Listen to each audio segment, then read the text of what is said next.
এরই মধ্যে কিন্তু কার্যক্রম নিষিদ্ধ দল আওয়ামী লীগ তারা কিন্তু শাটডাউনের ঘোষণা দিয়েছে এবং এই শাটডাউনকে কেন্দ্র করে আমরা দেখেছি যে আমিনবাজার যে চেকপোস্ট রয়েছে এখানে কিন্তু সাভার থানা পুলিশের পক্ষ থেকে কিন্তু এখানে চেকপোস্টের ব্যবস্থা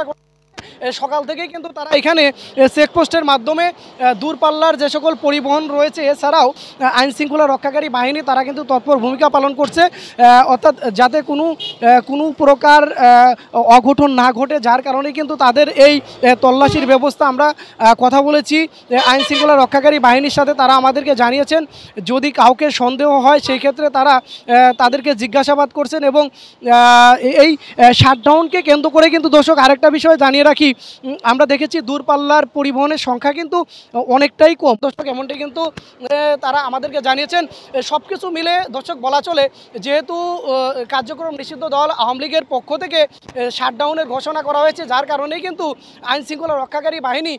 এই মুহূর্তে কিন্তু তৎপর ভূমিকা পালন করছেন যাতে রাজধানীতে কোনো প্রকার অরাজকতা তৈরি না হয় এছাড়াও সাভার আশুলিয়া কোনো প্রকার অরাজকতা তৈরি না হয় বিষয়টি জানাচ্ছিলেন। তো দর্শক এই ছিল আমার কাছে আমিনবাজার চেকপোস্ট থেকে সর্বশেষ পরবর্তীতে নতুন কোনো তথ্য আসলে আমরা আপডেট আপনাদেরকে সময়ের কণ্ঠস্বরের মাধ্যমে জানিয়ে দিব।